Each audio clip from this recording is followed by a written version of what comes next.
Assalamualaikum warahmatullahi wabarakatuh. Sedulur-sedulur, semoga pada sehat ya. Anda yang bertinggal di Jakarta, tolong kabarkan pada kami hari kedua PSBB ini situasi Jakarta seperti apa, keadaan Anda seperti apa, kedisiplinan warga seperti apa. Apapun kabarnya, mari kita persepsikan itu sebagai hasil ikhtiar kita, sebagai hasil dari sebuah upaya bersama kita sebagai manusia ini untuk melewati halang rintang yang sebetulnya apapun bahasanya, walaupun itu halang, walaupun itu rintang, kalau itu definisinya ujian, kita seyogyanya melatih diri kita untuk mengakrabi kata ujian ini sebagai sebuah kewajiban hidup yang wajar-wajar saja. Walaupun tidak ada ujian yang enak, itu pasti. Tetapi kewajaran-kewajaran ujian, ketidakenakan itu juga bagian dari kewajaran hidup. Maka kalau kita sudah bersepakat memaknai ujian itu sebagai kewajaran, kita juga akan melihat pandemi ini sebagai kewajaran. Karena tidak ada hukum-hukum hidup yang tidak wajar, termasuk sakit, termasuk tua, dan termasuk kematian ya. Hanya kita ini kan sering menganggap sesuatu yang kita takuti, kita ngeri atasnya, lalu kita kecil hati kepadanya, itu kalau bisa tidak kita wajarkan ya. Kita tidak anggap kewajaran. Nah, ini yang mendatangkan bermacam-macam kontraksi di dalam hidup kita, karena soal-soal yang kita tidak sukai pun itu bisa berlangsung dan bisa sangat tidak mempedulikan apakah kita ini setuju atau tidak setuju, suka atau tidak suka, karena ia adalah bagian dari kewajaran hidup.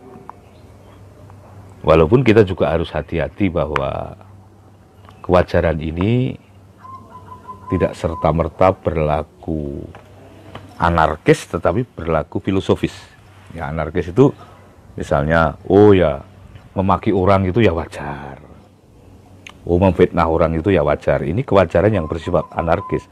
Di dalam konteks kewajaran universal, itu bisa saja disebut kewajaran karena tidak mungkin terhindarkan, karena ia bersifat penghuni naluri-naluri manusia.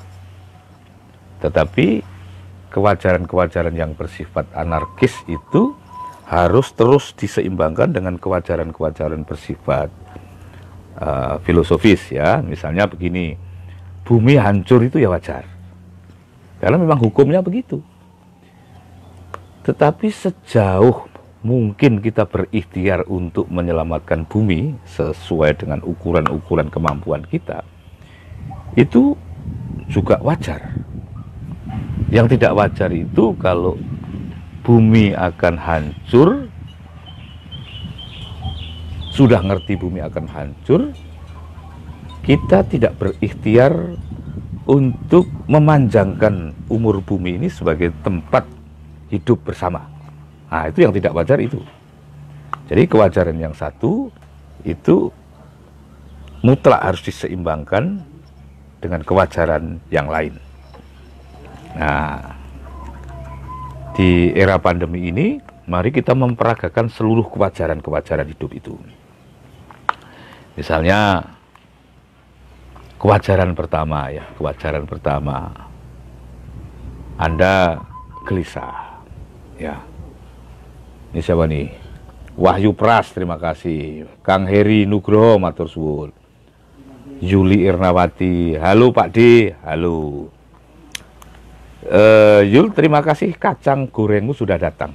Ya, Yuli ini adalah santri di Minggu Wagen. Kalau Minggu Wagen atau pas ada kelas Pri-GS, Yuli ini sering saya minta untuk membuat kacang goreng yang tidak dikupas kulit arinya itu.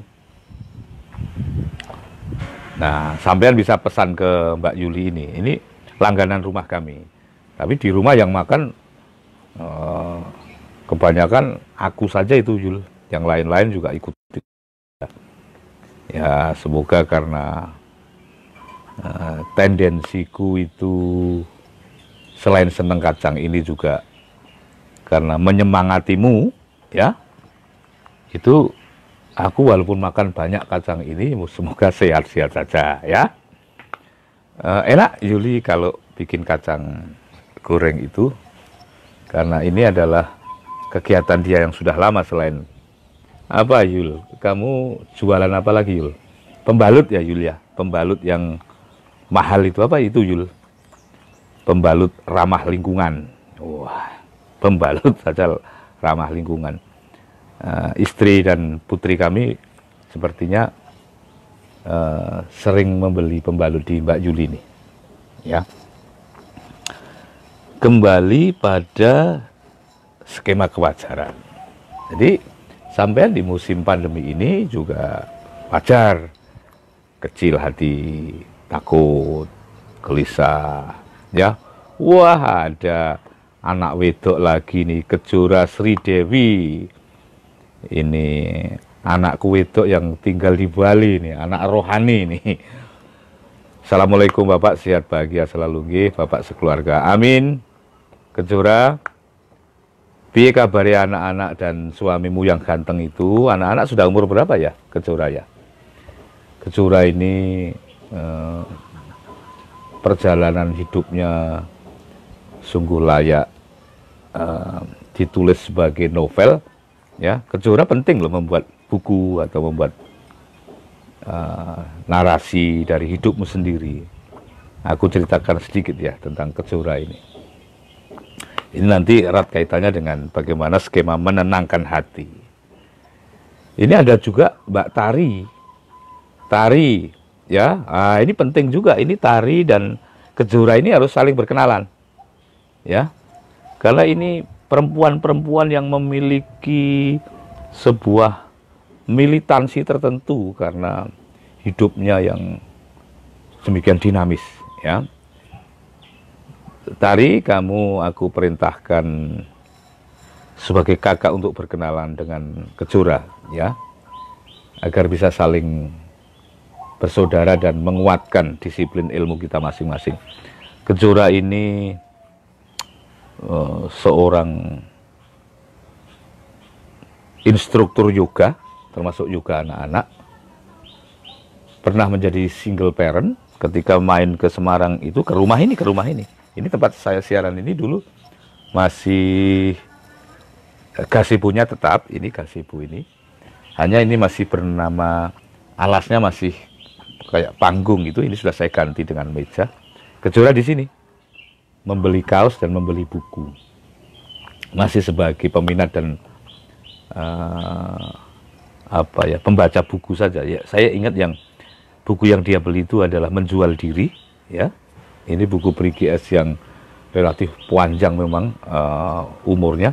Tapi rata-rata buku saya itu memang panjang umurnya karena saya sendiri yang mengikhtiari untuk menyambung-nyambung siklus lifetime-nya itu. Dan penulis ternyata bisa berikhtiar untuk itu. Nah, Kejora membeli itu, Menjual Diri, dan membeli kaos dengan teks yang sangat provokatif, yakni apa itu Kejora? Jomblo, aku jomblo dan aku tabah, kira-kira begitu.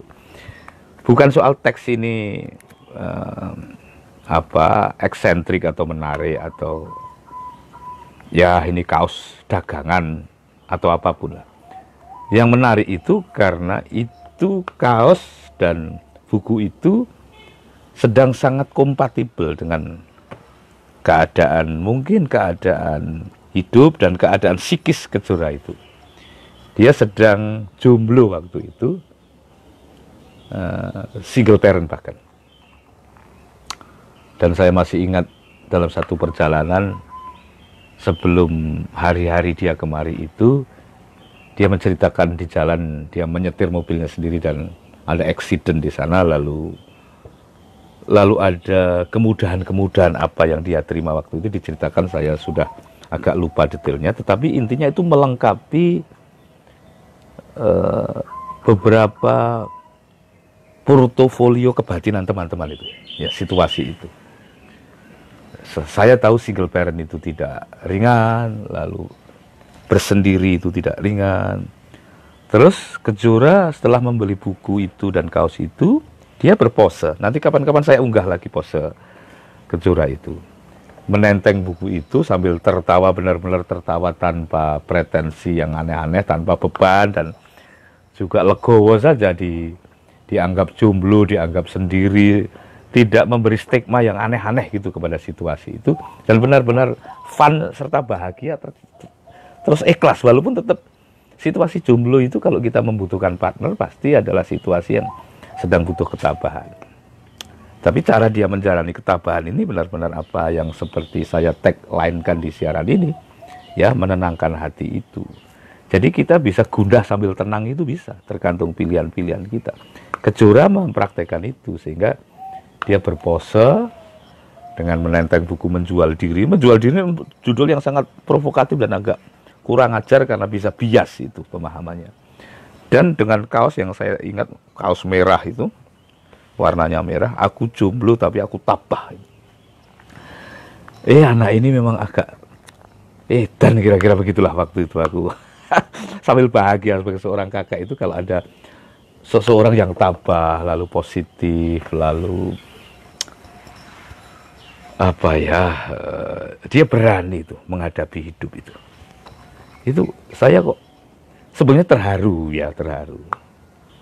Cuman kalau saya ini mendeklar keterharuan itu setiap kali kan ya bisa nangis terus setiap hari, tidak pantas juga. Nah,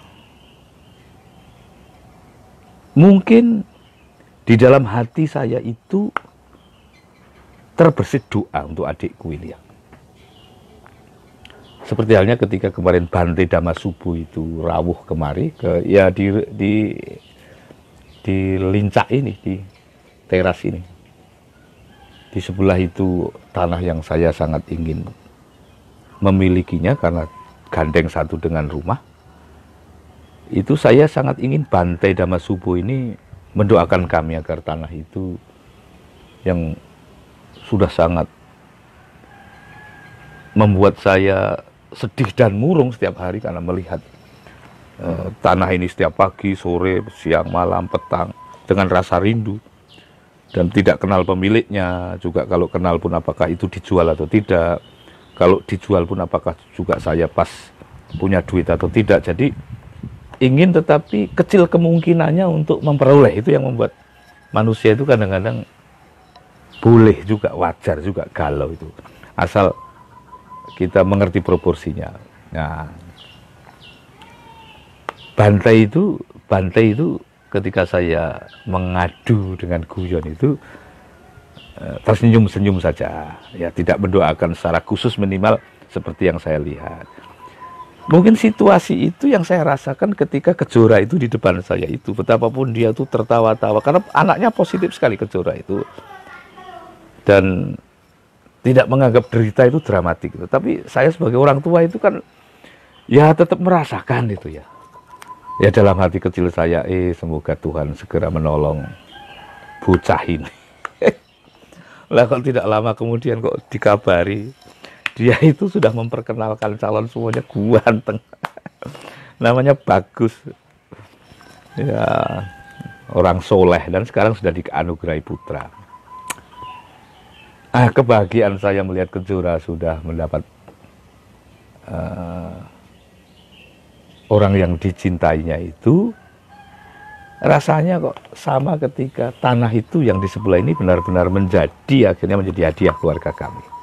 Ya, jadi salinglah berkenalan satu sama lain kepada saudara-saudaramu yang sedang singgah di siaran ini agar kita bisa bersaling tukar kekuatan, semangat, persaudaraan, doa-doa. Wah, di hari-hari ini, hari-hari itu indah sekali. Karena kita dekat dengan doa ya. Bangun malam, pagi, siang, petang. Dan kita ada tendensi untuk tidak lepas dari doa. Jadi, apalagi yang tidak kita syukuri karena apapun situasi ini menggelisahkan atau bahkan mungkin menakutkan, kalau nyatanya ia membawa kita terbang lebih tinggi secara rohani, itu anugerah, ya. Kita tentu bukan berarti tidak berempati atau tidak bersedih kepada teman-teman kita yang sudah diwafatkan oleh Tuhan, ya. Tetapi siapa yang menjamin bahwa beliau-beliau yang diwafatkan oleh COVID ini atau oleh apapun yang kebetulan tepat di era pandemi ini, itu jangan-jangan beliau-beliau itu lebih beruntung dari kita yang masih hidup ini. Kalkulasi-kalkulasi kita yang sangat akal ini tidak mencukupi untuk menganalisis itu, sehingga kalau kita mensyukuri keadaan ini sebetulnya tidak ada hubungannya apakah kita sedang mengukurnya dari kepentingan-kepentingan pribadi kita, tidak. Tapi kita memang belajar menangkap esensi dari segala sesuatu. Ya. Bahwa saudara-saudara kita yang dipanggil lebih dulu, itu mungkin sedang mendapat kemuliaan yang didahulukan oleh Tuhan karena alasan-alasan yang kita tidak menjangkau detailnya. Tapi juga kita tidak boleh bahwa kita yang masih hidup ini lebih sial atau lebih beruntung. Kita yang hidup ini satu-satunya keberuntungan yang valid adalah hukum kemungkinan yang masih dihadiahkan kepada kita untuk memaknai bahwa ini sebuah keberuntungan atau ini sebuah ujian atau ini sebuah azab, ya. Jadi kalau kita ingin bermanuver membawa pandemi ini sebagai sebuah keberuntungan, seluruh prosedurnya tersedia, ya. Itu hebatnya manusia sebagai makhluk kemungkinan itu. Kalau kita hanya ingin menuai rasa takut, gelisah dan kecil hati serta uring-uringan kepada keadaan, variabelnya tersedia. Kalau kita memaknainya hanya sebagai ujian yang berat yang membuat kita terengah-engah, kenapa kok diturunkan di era saya? Kenapa kok diturunkan pandemi ini ketika bisnis saya sedang bagus-bagusnya misalnya? Boleh, variabelnya untuk memaknai itu juga sangat terbuka. Tetapi kemungkinan-kemungkinan terbaik apakah yang penting kita upayakan, ya, pemaknaan terhadap kemungkinan-kemungkinan seperti apakah yang penting kita upayakan, itulah tantangan kita di hari ini. Jadi sangat terbuka, kita menjadi makin luhur atau makin terpuruk justru karena situasi ini, ya. Saya baca Arif Darmawan matur suwun, Kejora, alhamdulillah kami sekeluarga sehat. Baik Pak, si kecil semakin cerdas berkat doa Bapak. Suami saya yang ganteng dan soleh juga sehat. Kamu sadar ya kalau suamimu ganteng ya. Untunglah wajah suamimu tidak sepertiku ya. Ya bagus itu ganteng, ganteng sopan dan itu sepadan lah dengan, ya perjodohan itu memang kesepadanan. Dan Semoga kita semua diparingi sehat, semoga doa Bapak terwujud, bisa membuat buku. Salam hangat juga buat Mbak yang direferensikan, Mbak Tari namanya ya, untuk bisa berkenalan, menyambung bersilaturahmi dan menyambung rezeki. Amin, amin, amin. Abidatun Nafisah. Assalamualaikum Pak Pri, saya dari kecil sudah akrab sama tulisan jenengan di Suara Merdeka. Dan sekarang saya sudah pindah ke Lampung, nggak nemu Suara Merdeka, tetapi alhamdulillah ngikuti jenengan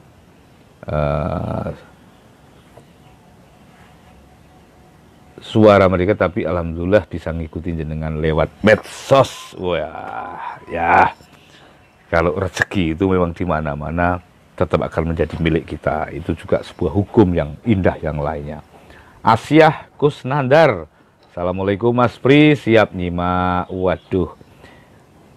Ini jangankan kok hidupnya ya Asyah ini.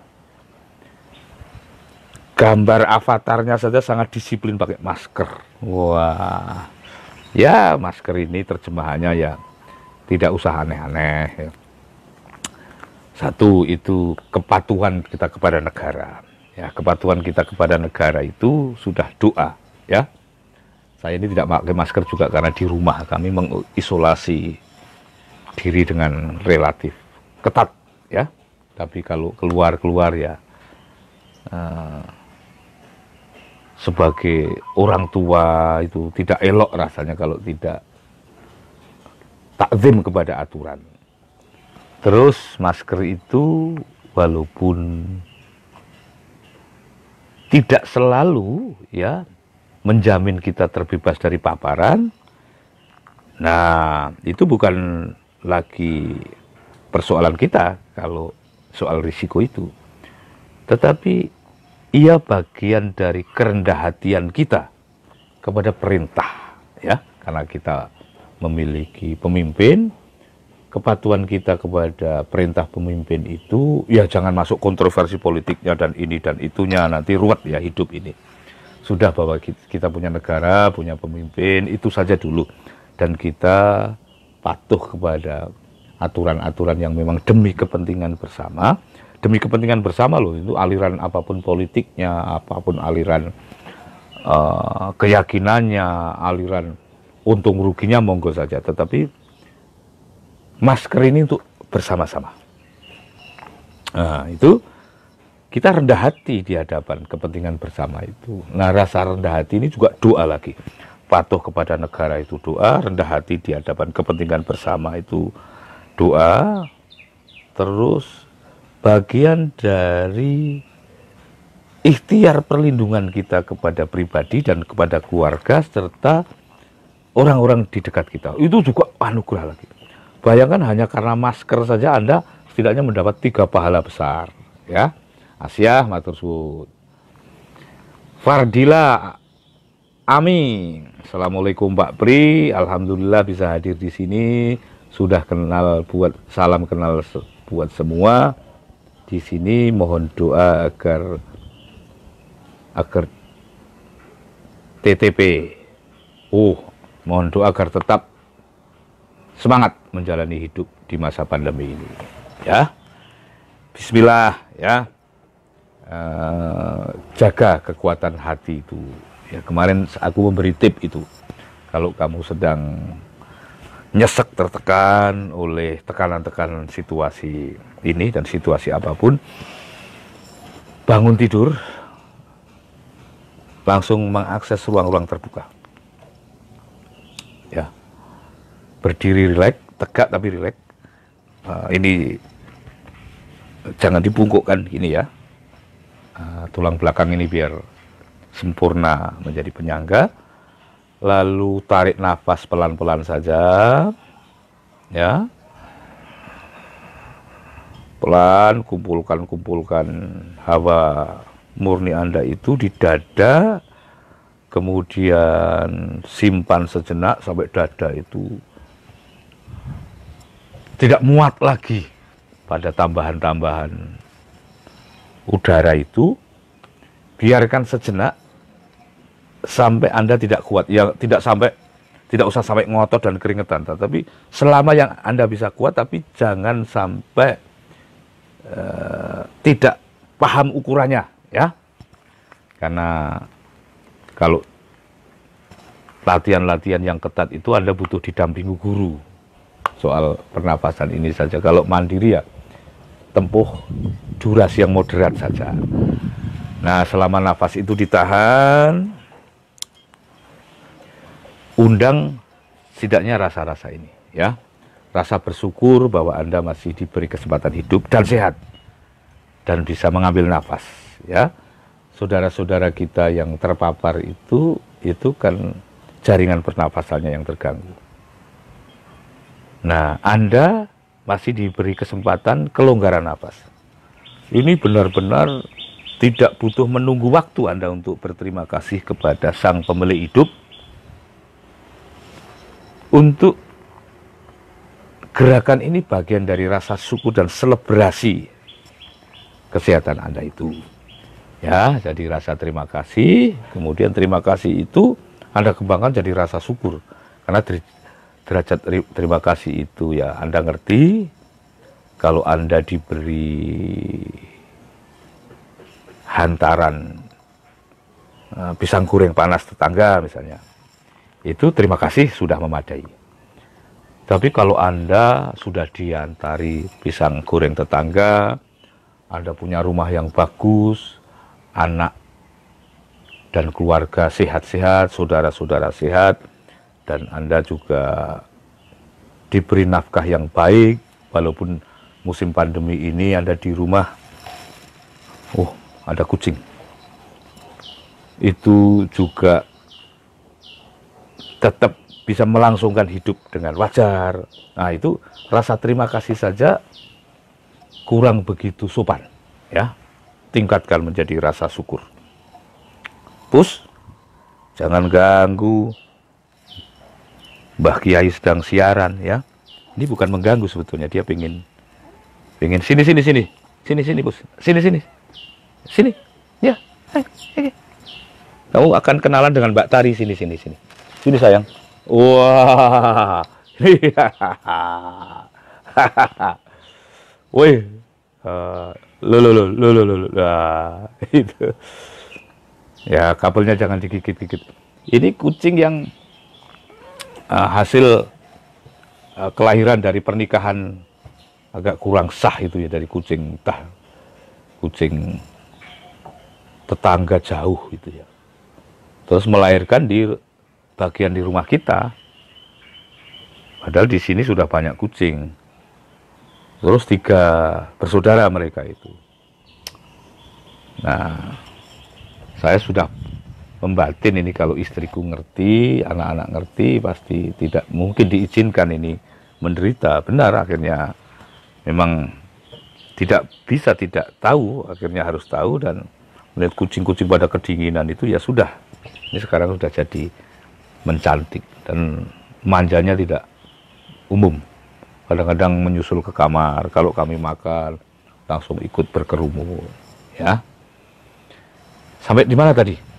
Ambil nafas. Terima kasih. Ya, diisi rasa terima kasih, lalu rasa syukur. Terus rasa maaf. Ya. Jadi saya ingatkan 3 ini saja. Ambil nafas dalam, dua dalam, matur nuwun kepada segala sesuatu, ya, yang sudah berjasa kepada hidup Anda. Syukur kepada Tuhanmu, Tuhan kita. Terus rasa maaf kepada segala sesuatu, baik itu karena kesalahan orang lain kepada kita maupun kesalahan kita kepada orang lain. Gitu, ya. Assalamualaikum dari siapa nih? Fardila Ami. Assalamualaikum Pak Pri, alhamdulillah bisa hadir di sini. Salam kenal buat semua di sini. Mohon doa. Tadi sudah saya baca. Ini adikku Lalang Dur Duryanto, sehat ya Kang Dur? Alhamdulillah. Miftahul Fitriyah Asrudin. menyimak Pak Pri dari ruang tunggu rumah sakit. Lu. Ditemani suara palu yang dipukul-pukulkan oleh pekerja renovasi. Oh. Semoga teman-teman yang sakit di rumah sakit ini diberi keringanan, kemudahan, dan kesembuhan ya. Doakan juga barangkali kalau Anda sedang menunggu keluarga segera dimudahkan, diringankan, dan disehatkan. Toto Dwiarso, Pak Pri masih ingat buku Hidup Bukan Sekedar Urusan Perut? Kita baca sekeluarga berulang kali. Dongeng sebelum tidur, pengganti kancil. Wah, Toto Dwiarso. Ya, terima kasih Toto ya. Nanti saya akan review buku Aku Hidupku Humorku ya. Ini ya masing-masing buku punya kekuatannya, termasuk hidup bukan hanya urusan perut itu, tetapi kekuatan-kekuatan tertentu seperti kepedihan yang dibalut humor, kemudian bagaimana sikap kita menghadapi tekanan-tekanan hidup yang kita sublimasikan menjadi gelak tawa, itu aku kumpulkan jadi satu di buku Aku, Hidupku, dan Humorku. Itu pengalaman-pengalaman saya yang sebetulnya kalau diceritakan itu getir, pahit, dan menguras derita gitu. Tetapi derita kan tidak boleh dibiarkan sebagai sebuah bahan baku saja. Ya harus diolah menjadi sebuah deposit-deposit yang bermanfaat bagi hidup kita. Nah, saya kabarkan itu Aku Hidupku Humorku ini sebagai sebuah teknik untuk sekali lagi mensublimasikan persoalan-persoalan semacam itu dalam hidup Anda ya. Dan setiap Anda memiliki pengalaman itu, dan setiap Anda juga memiliki kekuatan menuliskannya, mengartikulasikannya, tidak hanya sebagai buku tapi juga sebagai storytelling, sebagai sebuah dongeng sebelum tidur. Itu indah sekali, pembelajarannya sangat kuat karena ya memang dihadiahkan Tuhan untuk menguatkan batin kita, dan itu bisa kita tularkan ke banyak saudara-saudara kita. Abuya Leli, Manyaran open house mboten Pak D. Saya sudah mulai menerima tamu, walaupun belum bisa banyak-banyak secara serempak ya, tapi 1-2 sudah kita terima di rumah, tentu dengan sopan santun keadaan ya, bermasker ya, cuci tangan dulu di depan, terus kita meja ini kebetulan kalau hanya 2 orang ya agak jauh, jadi yang 1 di sana, kalau 3 orang ya 1, 2, 3, kalau 4 orang ya 1, 2, 3, 4. Jaraknya masih memadai. Jadi silahkan, ya silahkan. Aisyah Kusnandar, Mas Pri, apakah di rumah Wates sewaktu kecil saya? Mas Pri, apakah ini di rumah Wates sewaktu kecil saya selalu berebut gambar kartunya Mas Pri yang ditempel di truk sewaktu karnaval Agustusan di desa kita Gedong. Loh, Asia, kamu ini anak Wates tuh, anak Sukorjo tuh. Alah. Ya. Tolong nanti aku masuk ke Facebookmu ya. Ini di rumah Semarang, Asia. Jadi kakakku yang waduh ini jadi agak melo aku kalau terpaksa harus menceritakan ini. Kakak perempuan saya yang di Wates itu sudah sedo ya, sudah wafat, sudah kabundut ya. Tepat ketika saya masih sangat mengharapkan beliau sebagai pengganti ibu ya, tapi Allah berkehendak lain. Namanya Mbak Warti atau Ibu Suwarti, itu sudah sedo. Jadi tinggal keponakan-keponakanku dan kakak iparku Mas Purwanto itu. Nah, saya ini sudah di Semarang, Asia. Ini di kawasan Pasadena, ya. tidak jauh dari Manyaran. Kalau kamu ke Semarang, rumah dinas wali kota yang sekarang ini dijadikan rumah singgah bagi saudara-saudara kita yang sedang terdampak COVID, kami tidak jauh dari itu, ya, dari rumah dinas itu sekitar ya 5 menit lah, 5 menit dari rumah dinas wali kota, ya. Singgahlah kalau ke Semarang, teman-teman. Saya izin, semoga pertemuan singkat kita bermanfaat, ya. Wabillahi taufik wal hidayah. Wassalamualaikum warahmatullahi wabarakatuh.